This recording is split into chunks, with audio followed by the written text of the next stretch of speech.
नमस्कार दोस्तों, आप सभी का एक बार फिर मैं स्वागत करता हूं अपने चैनल पे। मेरे चैनल का नाम है बी हैप्पी विद मनीष के दत्त। आज जो बुक हम स्टार्ट करने जा रहे हैं डिस्कशन के लिए, उसका नाम है the ego is the enemy. कहते आपका घमंड जो है आपका दुश्मन है।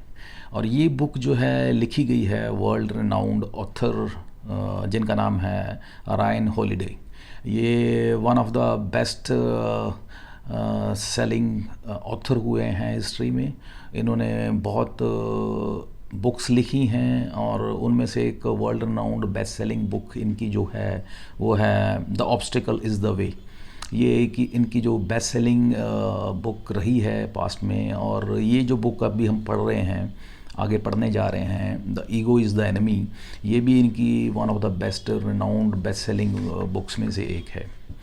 तो यहाँ पे रायन हॉलिडे इस बुक को हमारे साथ शेयर करते हैं, बताते हैं कि किस तरीके से जो हमारी ईगो है, घमंड है, हमारी लाइफ में कितनी हमारा लाइफ में डिस्ट्रक्शन करती है, कितनी हमारी लाइफ को ख़राब कर देती है, कितनी हमारा लॉस हमें झेलना पड़ता है अपनी ईगो की वजह से। इन स्पाइट ऑफ कहते हैं अपनी लाइफ में हम कितना मेहनत करते हैं, कितना आगे बढ़ने की कोशिश करते हैं, लेकिन ये हमारी एक सिर्फ एक छोटी सी कहेंगे गलत आदत की वजह से जो है, बैड ट्रेट जिसे कहेंगे, एक इसकी वजह से हम कहते हैं अपनी ज़िंदगी का बहुत कुछ जो कमाया हुआ धन होता है, जो मेहनत होती है, वो हम ख़राब कर लेते हैं, गंवा लेते हैं। और आज हम क्या करने जा रहे हैं, आज हम इसका जस्ट इंट्रोडक्शन जो है इस बुक की जो शेयर करेंगे, और नेक्स्ट वीडियो ऑनवर्ड जो है हम इस बुक के जो हैं चैप्टर्स डिस्कशन के लिए स्टार्ट करेंगे। बेसिकली इसके बुक के 3 सेक्शंस हैं और उनमें 4-4, 5-5 जो चैप्टर्स हैं वो डिस्कशन के लिए हम रखेंगे आपके आगे। आज हम इसका इंट्रोडक्शन शेयर करेंगे, डिस्कस करेंगे। तो चलिए स्टार्ट करते हैं। ऑथर यहाँ पे एक कोट करते हैं इंट्रोडक्शन में, एक स्टार्टिंग में। वो कोट है रिचर्ड फ्लाईमैन की। रिचर्ड फ्लाईमैन एक पोइट थे, उनकी कोट है। कोट क्या है? The first principle is the you must not fool yourself and you are the easiest person to fool. कहते हैं आप ये प्रिंसिपल, ये कहते हैं एक कहते हैं संविधान या एक फंडामेंटल जो है आप हमेशा याद रखिए कि आप जो हैं आप जो हैं कभी भी मूर्ख मत बनिए। इस चीज़ का आपको ध्यान रखना है, आप कभी भी मूर्ख मत बनिए। क्यों? क्योंकि आप सबसे ज़्यादा प्रोन हैं, आप सबसे ज़्यादा कहते हैं मूर्ख बनने के कहते हैं आप बन सकते हैं, आपको लोग बना सकते हैं। You are more prone to be fooled. कहते हैं लोग आपको किसी वक्त भी कभी भी बहुत बड़ा मूर्ख बना सकते हैं। तो आपको इस चीज़ का ध्यान रखना है, बच के रहना है, क्योंकि ये आपकी हमारे बस में नहीं होता। हमें पता नहीं चलता है कि लोग हमें कब मूर्ख बना के चले जाते हैं। तो ये तो एक कोट है जहाँ से ऑथर हॉलिडे जो हैं, रायन हॉलिडे, ये बुक को स्टार्ट करते हैं इंट्रोडक्शन में। और यहाँ पे आगे हमें बताते हैं, कहते हैं आप चाहे कितने भी आपकी कहते हैं लाइफ में कितने भी एम्बिशियस हों, फर्स्ट ऑफ ऑल कहते हैं आप चाहे ज़िंदगी में कितने भी स्ट्रगल कर रहे हों, चाहे आप कहते हैं अपनी लाइफ में लाखों करोड़ों रुपया कमा लिया हो, चाहे आपने कहते हैं आप अपनी सोसाइटी के जो एलाइट ग्रुप हैं, जो आपके सोसाइटी के जो सबसे so called known well known persons हैं, उनमें से एक हैं, चाहे आप कहते हैं अपनी लाइफ में कहते हैं बिल्कुल आपने अपने आप को कहते हैं बर्बाद कर लिया हो, आप चाहे लिटरली बैंकरप्ट हो गए हों, या यूं कहें आपने सो कॉल्ड आपने अपनी लाइफ का जो है बॉटम रॉक जो है वो हिट कर ली हो, आप बिल्कुल कहते हैं सड़क पे आ गए हों। ये सब कुछ कहते हैं मैटर नहीं करता है कि आप कहाँ पे हैं, कैसे हैं, क्यों हैं। तो अब मैटर क्या करता है कि आप कैसे भी हैं, कहाँ भी हैं, आप क्या कर रहे हैं, इससे कोई मैटर नहीं करता। लेकिन यहाँ पे मैटर क्या करता है, या जो चीज़ समझाना चाहते हैं ऑथर, वो क्या है, कहते एक बात सभी में कॉमन है, या एक बात सभी में इम्पॉर्टेंट है समझने वाली, इन सभी सिनेरियोज़ में, सभी इक्वेशंस में, वो ये है कि सबके अंदर जो एक एनिमी बैठा है, सबसे सबके अंदर जो एक कॉमन एनिमी है या सबके अंदर जो कॉमन दुश्मन जो है एक बैठा हुआ है, वो क्या है? वो हमारी ईगो है, वो हमारा घमंड है। तो ये सारे जो सिनेरियोज़ हैं कि आप अपनी लाइफ में बिल्कुल जीत पे हैं या अपनी कहते हैं शिखर पे हैं, या आप बिल्कुल बॉटम पे हैं अपनी लाइफ में, आप बॉटम अपनी लाइफ की स्ट्रगल में कहते हैं, वो मैटर नहीं करता है। लेकिन ये डेड श्योर है कि आपका जो सो कॉल्ड एक एनिमी है, एक जो वेल नोन और कहते हैं लाइफ में आपका कभी भी पीछा नहीं छोड़ता, एक ऐसा एनिमी जो हमेशा आपके साथ रहता है, वो है आपका घमंड, वो है आपका ईगो। ये आपका ऐसा एनिमी है जो आपका कभी भी साथ नहीं छोड़ता, चाहे आप कहते हैं आप अपनी ज़िंदगी की बुलंदियों पे हों, चाहे आप अपनी कहते हैं सो कॉल्ड लाइफ में बिल्कुल फेलियर हों।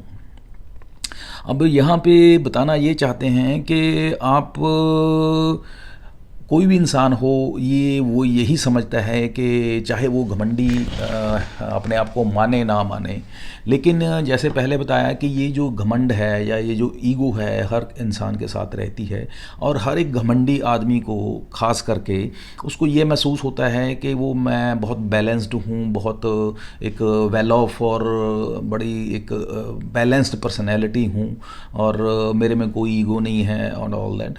तो इस तरह से उसको एक गलतफहमी वो पाल के रखता है। जबकि होता ये है कि वो उसके अंदर जो घमंड है वो कूट कूट के भरा होता है। और ये जो एक सो कॉल्ड ईगो है, ये अब पर्सन टू पर्सन वेरी करती है कि किस में कितनी है, किस में कम होती है, किसी में ज़्यादा होती है, नो डाउट। लेकिन ये ऐसा नहीं हो सकता कि किसी में ना हो। कोई उसको कंट्रोल में रखता है, कोई उसको अनकंट्रोल्ड वे में छोड़ के रखता है, और उसी हिसाब से कहते हैं हमारी लाइफ में फिर जो है रिज़ल्ट आते हैं इस ईगो की वजह से। और ये जो है हमें इस ईगो की वजह से ये कभी हमें अपनी लाइफ में कहते हैं ऊंचाइयों पे, सक्सेस की ऊंचाइयों पे पहुंचा देती है, कभी कहते हैं हमें बिल्कुल सड़क पे भी ले आती है। तो ये हमारे जो हैं हालात, ये लाइफ में ये चेंज होते हैं, और ये इसमें एक बहुत बड़ा कारण किसका होता है पीछे, अपनी हमारी जो कहते हैं सो कॉल्ड ईगो का होता है। और ये कहते हैं एक हमारा डार्क साइड ऑफ हमारी साइकी, जो हमारी एक मनोदशा है, उसकी एक डार्कर साइड है ये हमारी ईगो, जो हमारी पर्सनैलिटी का एक ट्रेट है। और यहाँ पे और क्या बताते हैं कि ये जो ऑथर यहाँ पे हमारे साथ ये जो शेयर कर रहे हैं ईगो के बारे में, ये कहते हैं एक फ्रीड हुए हैं, एक राइटर हुए हैं, उनकी जो एक उनकी अपनी एक थॉट प्रोसेस था ईगो के प्रति, उनकी अपनी एक थ्योरी थी। ये इनकी थ्योरी उनसे कुछ डिफरेंट है। ये कहते हैं कि मेरी फ्रीड की थ्योरी से जो डिफरेंट है, और ये मानते हैं कि जो ईगो है वो जो है एक इंसान की पर्सनैलिटी का पार्ट है। लेकिन जो फ्रीड था वो सोचता था कि ईगो जो है इट्स जस्ट लाइक राइडर, और जो एक ह्यूमन बीइंग है दैट इज़ लाइक हॉर्स। और कहते हैं राइडर एंड हॉर्स की एक अपनी उसके हिसाब से उसकी अपनी थ्योरी थी, लेकिन ये उस तरीके से नहीं मानते हैं। और जैसे कि इनके हिसाब से कहते हैं, जैसे मॉडर्न साइकोलॉजिस्ट हैं वो मानते हैं कि जो ईगो है ये बहुत डेंजरस होती है, और इंसान को बिल्कुल लिटरली अगर कंट्रोल्ड ना रखा जाए, या इस पे कंट्रोल ना रखा जाए, या इसको काबू में ना रखा जाए, तो ये उसकी बर्बादी का कारण बनती है एक दिन। और इसको बताया है कि अगर हम इसको एक तरीके से इसका हमें पता कैसे चलता है, ये किस तरीके से रिप्रेजेंट होती है कि ईगो ये हमारी एरोगेंस होती है, जो अड़ियलपना है, या हमारे सो कॉल्ड इसके साथ सेल्फ सेंटर्ड होना, एम्बिशियस, ओवर एम्बिशियस होना। ये 2-3 ट्रेट हैं जो कि हमारे ईगो को रिप्रेजेंट करते हैं। ईगो इटसेल्फ हमें नहीं पता चलता कि क्या है, इसकी कैसी शेप है, कैसे हमें पता कैसे चलेगा। हमें पता चलेगा हमारे ओवर एम्बिशियस होने से, हमारे सेल्फ सेंटर्ड होने से। हम अपने बारे में ही सोचते हैं, किसी के बारे में नहीं सोचते हैं। ओवर एम्बिशियस होते हैं, एम्बिशन होना चाहिए, उसमें कोई गलत नहीं है, बट जब हम ओवर एम्बिशियस हो जाते हैं तो ये हमारा एक साइन है ईगोइस्टिक होने का। और इसके साथ साथ जब हम सो कॉल्ड हो जाते हैं इसके साथ, तो ये जो सारे साइन हैं ये रिप्रेजेंट करते हैं हमारी ईगो का। और इसके साथ साथ फिर क्या होता है, जैसे पहले बताया कि ईगो हमारा पार्ट एंड पार्सल है हमारी पर्सनैलिटी का, लेकिन अगर ये कंट्रोल्ड वे में रहे, कंट्रोल्ड वे में इन द सेंस के लाइफ में जैसे हम कुछ ग्रो करना चाहते हैं, हम लाइफ में कुछ प्राप्त करना चाहते हैं, to get more, to expect more, to do something more in our life, कहते ये जो हमारी एक माइंड की, जो ह्यूमन साइकोलॉजी की एक रिक्वायरमेंट है, या हम ऐसा सोचते हैं कि ज़िंदगी में कुछ करना है या ज़िंदगी में कुछ पाना है, इसमें कुछ गलत नहीं है, ये बिल्कुल ठीक है, ये होना भी चाहिए। किसी की ग्रोथ के लिए चीज़ें इंपॉर्टेंट हैं, लेकिन एक लिमिट जब ये क्रॉस कर जाती हैं, जब हम थोड़े साइकिक जैसे जिसे कहते हैं ओवर एक लिमिट क्रॉस कर जाते हैं, तो ये ईगो जो है सो कॉल्ड का रूप ले लेती है। वो कहते हैं ego in a negative sense चली जाती है और हमें ये नुकसान करना शुरू कर देती है, क्योंकि उस वक्त क्या होता है कि हम अब सिर्फ और सिर्फ अपने बारे में सोचते हैं और किसी के बारे में नहीं सोचते हैं। और किसी के बारे में सोचने का मतलब ये है कि हम दूसरों के फ़ायदे नुकसान की नहीं सोचते हैं, हम अपना फ़ायदा करने के चक्कर में हम दूसरों का नुकसान भी कर देते हैं। तो ये जो है एक ईगो का जो ट्रेट है, ये जो एक सो कॉल्ड नेगेटिव ट्रेट जो ईगो का है, तब वो रूप सामने आता है। तो ये बहुत गलत और ख़राब है कि जब हम अपने फ़ायदे के लिए दूसरों का नुकसान तक भी कर देते हैं। तो इस तरीके से कहते हैं ये ईगो हमारा एक तरीके से खुद जो है हमारा फ़ायदा करने के बजाय हमारा दुश्मन हो जाता है, क्योंकि जब हम इस तरीके से बिहेव करते हैं या इस तरह का माइंडसेट रखते हैं, मेंटल एटीट्यूड रखते हैं कि अपने फ़ायदे के लिए दूसरों का भी नुकसान करने की सोचने लगते हैं या कर देते हैं, तो ये हमारा ही दुश्मन बन जाता है ईगो हमारी। और यहाँ पे बताते हैं कि ये जो है ईगो फिर क्या होता है, ये हमारे जो सो कॉल्ड एडवांटेजेस हैं या हमें फ़ायदे होने होते हैं, या अपॉर्चुनिटीज़ हमारी लाइफ में आनी होती हैं, वो हम हमारे से दूर भागने लगती हैं, हम उनको मिस करना शुरू कर देते हैं, लोग हमें अवॉइड करना शुरू कर देते हैं। और जो हमारा सो कॉल्ड एक तरीके से जो हमें बेनिफिट्स होने होते हैं लाइफ में, हम अपना सो कॉल्ड एफर्ट्स कर रहे होते हैं हर एक फील्ड में लाइफ में आगे बढ़ने का, वो जो है धीरे धीरे क्या है वो दूर होने लगते हैं और हमें इस ईगो का नुकसान होना शुरू हो जाता है। और देखा गया है कि हम अपनी प्रॉब्लम्स के लिए दूसरों को ब्लेम करते हैं, कोई भी प्रॉब्लम होती है हम दूसरों को ब्लेम कर देते हैं, जबकि हम अपना खुद का सेल्फ एनालिसिस नहीं करते हैं। ज़्यादातर देखा गया है कि हमारी जो प्रॉब्लम्स होती हैं उसके हम खुद जिम्मेवार होते हैं और हम ब्लेम 99.9% सामने वाले को करते रहते हैं। तो ये भी एक कहते हैं ईगो ट्रेड जो हमारा है उसकी एक एग्जाम्पल है, उसको शो ऑफ करता है, उसको दिखाता है कि हमारे में ईगो कितनी है। जबकि जिसमें सो कॉल्ड हम कहते हैं कि ईगो नहीं है या कम है, ईगोइस्टिक नहीं है इंसान, तो वो क्या होगा कि वो ईज़िली जो है अपनी गलती मान लेगा, उसको वो एरोगेंट नहीं होगा, वो अड़ियल नहीं होगा और जल्दी जो है अपनी गलती को मान लेगा, एक्सेप्ट कर लेगा और आगे के लिए उसको इम्प्रूव कर लेगा। और जो सो कॉल्ड ईगोइस्टिक इंसान होगा वो अपनी गलती नहीं मानेगा कभी भी, और उस पर इम्प्रूव करना तो बहुत दूर की बात हो जाती है। और यहाँ पे बताते हैं कि लेकिन आखिरकार होता क्या है कि जो ईगोइस्टिक होता है उसको अल्टीमेटली उसका खामियाजा तो भुगतना ही पड़ता है, उसको नुकसान तो होता ही है। और लेकिन यहाँ पे इस चीज़ को अवॉइड किया जा सकता है अगर वो सो कॉल्ड ईगोइस्टिक इंसान जो है इस चीज़ को समझ जाए इससे पहले कि उसको नुकसान हो, उसको उस चीज़ पे इम्प्रूव कर ले, उस चीज़ को रेक्टिफाई कर ले, उस चीज़ को ठीक कर ले। और यहाँ पे कहते हैं कि ईगो जो है ये एक तरीके से हमें नो डाउट लाइफ में एक जो रियल सेंस में जो हमें लाइफ में सक्सेस मिलनी होती है उसमें एक बहुत बड़ी रुकावट बनती है हमारी ईगो। हमें लगता है हमारी कह सकते हैं कि हमारी मिसफॉर्च्यून होती है, हमारी बदकिस्मती होती है कि हमें पता ही नहीं चलता कि हमारी ईगो ही हमारा मिसफॉर्च्यून का कारण बन रही है, बनेगी। हमें पता ही नहीं चलता है कि हमें जो हमारी ईगो है ये हमें ही हर्ट कर रही है, हमें ही हर्ट करके हमारे लिए कहते हैं जो कहावत है कि हम कहते हैं अपने लिए खुद ही खड्डा जो है कहते हैं खोद रहे होते हैं, हमें पता ही नहीं चलता। तो ये इस चीज़ से हमें बहुत सतर्क रहना है, इस चीज़ से हमें बचना है।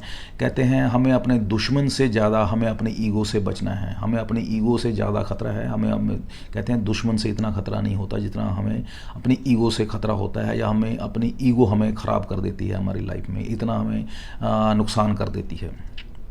इसका कारण ये है कि जो दुश्मन होता है उसका हमें पता होता है कि ये दुश्मन है और इससे हमने बच के रहना है, और उसके लिए हम उस तरीके से तैयारी करते हैं। लेकिन ईगो की प्रॉब्लम हमारे साथ ये होती है, मिसफॉर्चून ये होता है, ट्रेजिडी ये होती है कि हमें इसका पता ही नहीं होता है कि ये हमारी ईगो है और हमें ये नुकसान कर रही है। और इस चक्कर में क्या होता है कि हम ओवर कॉन्फिडेंट हो जाते हैं और रादर इस ईगो को समझ ही नहीं पाते हैं। और जब हमें समझ आती है, जब हमें इसका पता चलता है, तब तक ये हमें इतना नुकसान कर चुकी होती है कि उसकी जो सो कॉल्ड कहते हैं भरपाई नहीं हो पाती है और इर्रिपेरेबल लॉस हो जाते हैं। तो ये एक तरीके से हमें बहुत ज़्यादा नुकसान करती है, और हमें ऑथर बताते हैं कि we should be very much careful cautious about it, कि ये जो हमारी सो कॉल्ड ईगो है ये हमें लाइफ में कितना नुकसान हमें करती है। और आने वाले चैप्टर्स में हमें ऑथर शेयर करेंगे किस किस तरीके से ईगो जो है हमें हर्ट करती है, हमारे लाइफ को अस्त व्यस्त करती है, और हमें इसको कैसे अवॉइड करना है, कैसे हम इस चीज़ को इम्प्रूव कर सकते हैं। और यहाँ पे ऑथर हमारे साथ शेयर करते हैं और भी इश्यूज़। कहते हैं कि जनरली होता क्या है कि जब हमारे हम लाइफ में क्या है, बीइंग अ सोशल एनिमल, हमें क्या होता है, हमने लोगों के साथ काम करना है। अब जब हम ईगोइस्टिक हो जाते हैं तो लोगों के साथ हम काम नहीं कर पाते, हम अपनी तरफ कहते हैं एक तरह से शेल बना लेते हैं, हम कहते हैं साइलो वर्क करते हैं। हम सोचते हैं हम बहुत बड़े हो गए हैं, हम बहुत ज़्यादा समझदार हैं और लोग बेवकूफ़ हैं, तो इस तरीके से उनसे कहते हैं कम्युनिकेशन गैप कर लेते हैं, हम उनसे कट ऑफ हो जाते हैं। और दूसरी तरीके से एक और एग्जांपल कहते हैं, हम इम्प्रूव नहीं कर पाते हैं। इम्प्रूव इसलिए नहीं कर पाते, हमें कोई फीडबैक नहीं देता, हम किसी से फीडबैक नहीं लेते, हमारे में क्या गलतियां हैं, हमने कहाँ इम्प्रूव करना है, हम किसी से पूछते नहीं हैं, क्योंकि हम अपने आप को बहुत सुपीरियर समझते हैं दूसरे से, सामने वाले से। तो हमारे में ये जो ईगो है फिर अगेन एक हिंड्रेंस का कारण बनती है, हिंड्रेंस बन जाती है हमारे सेल्फ इम्प्रूवमेंट के लिए, जो कि एक आने वाले टाइम में अगेन हमें एक बहुत बड़ा लॉस होने वाला होता है। और इसी तरीके से बताते हैं कि अगर कहते हैं हम सो कॉल्ड एक ईगोइस्टिक इंसान में एक और भी सबसे बड़ी प्रॉब्लम होती है, वो अपने आप को कभी गलत मानता ही नहीं है, वो सोचता है कि जो मैं कर रहा हूँ वो सही है। अब ये उसकी सबसे बड़ी प्रॉब्लम होती है। और जो उसको समझाने की कोशिश करता है, बताने की कोशिश करता है कि तुम यहाँ पे गलत हो, तो वो एक तरीके से कह लीजिए वो इंसान उसके लिए एक दुश्मन बन जाता है।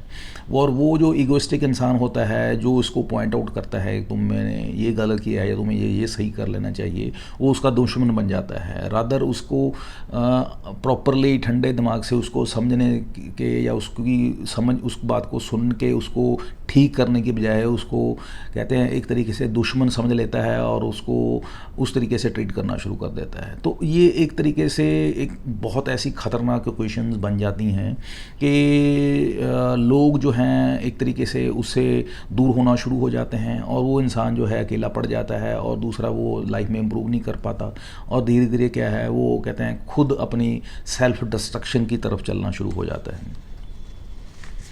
और बताते हैं ऑथर के इसी तरीके से जब इंसान चलता है तो लाइफ के हर एक फेज़ में कहते हैं जो ईगो हम देखें, जब from very beginning of our life till end of the कहते हैं लाइफ, कहते हैं डेथ तक हमारी जो ईगो है हमारा साथ नहीं छोड़ती है।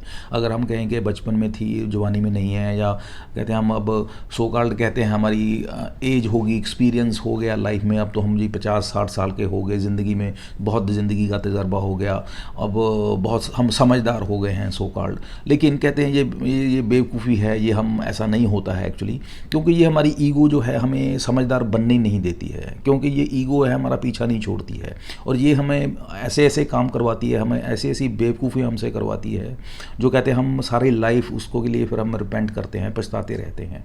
और इसका जो ईगो का हमारी एज के साथ या एक्सपीरियंस लाइफ के होने के साथ कोई लेना देना नहीं है, क्योंकि ज़्यादातर देखते हैं हम अपनी लाइफ में कि लोग जो हैं 60-60, 70-70 साल की एज होने तक भी कहते हैं वो अपनी लाइफ में अपनी ईगो को नहीं छोड़ते हैं, और ईगो ना छोड़ने की वजह से वो अपनी लाइफ भी बर्बाद करते हैं, अपनी फैमिलीज़ की लाइफ भी बर्बाद कर देते हैं, और अपने बच्चों की और रिश्तेदारों की लाइफ भी बर्बाद कर देते हैं। तो ये जो एक ईगो है, इस चीज़ को हमें अंडरस्टैंड करना है कि हम इस चीज़ को समझें कि ये जो ईगो है अल्टीमेटली हमें लॉस ही करती है। यहाँ पे लेकिन एक बात समझने वाली ज़रूर ये भी है, ऑथर बताते हैं कि हमारे में कुछ लेवल तक, कुछ परसेंटेज जो है ईगो हम में होनी चाहिए, नो डाउट। ये बिल्कुल नहीं है कि हमारे में बिल्कुल ईगो बिल्कुल नहीं हो, ये भी नहीं है।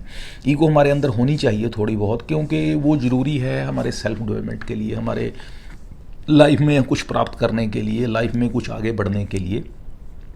लेकिन कहते हैं ये ईगो एक ऐसा ट्रेट है, इसकी कहते हैं थोड़ी भी अगर परसेंटेज बढ़ती है या बहुतात में या बहुत ज़्यादा हो जाती है तो फिर तो कहते हैं ये सुइसाइडल है, या हमारे लिए कहते हैं एक पॉइजन की तरह एक्ट करती है।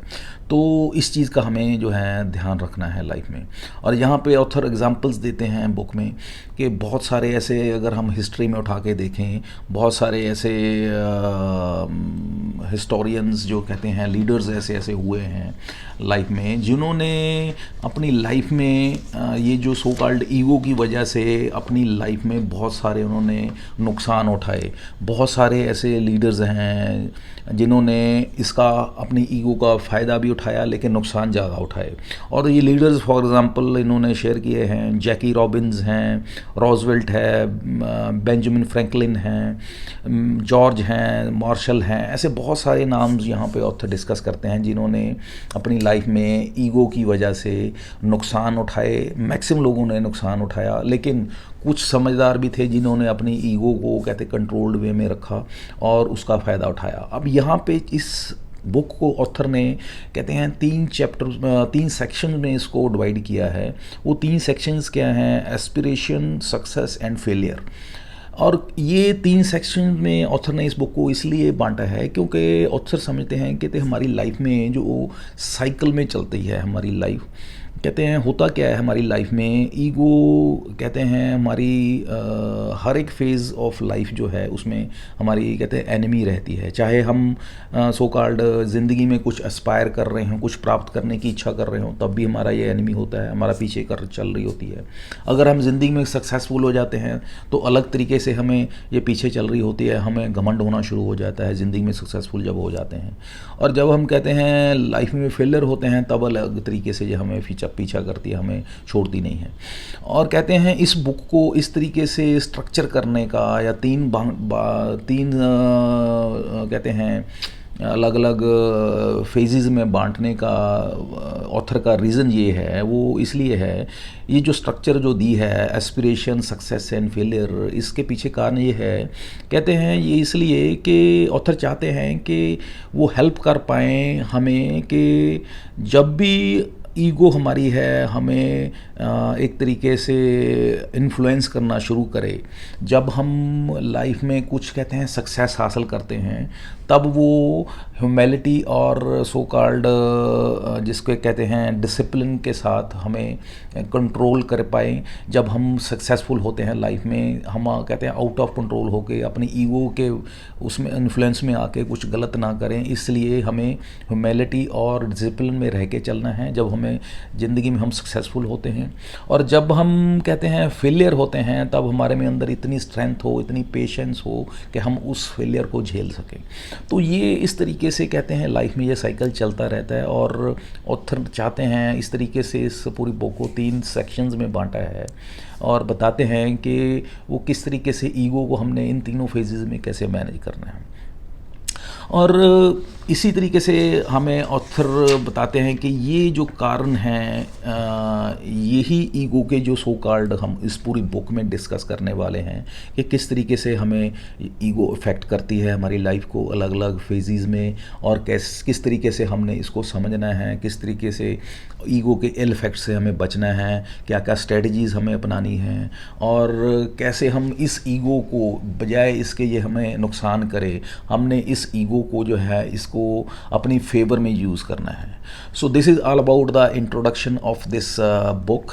नेक्स्ट वीडियो में हम जो है सेक्शन फर्स्ट जो है इसका एस्पिरेशन, उसको हम डिस्कशन के लिए स्टार्ट करेंगे। So this is all about the introduction of book ego is the enemy, जो कि लिखी गई है रायन हॉलिडे द्वारा। सो आगे दीजिए, have a nice day, thank you, bye.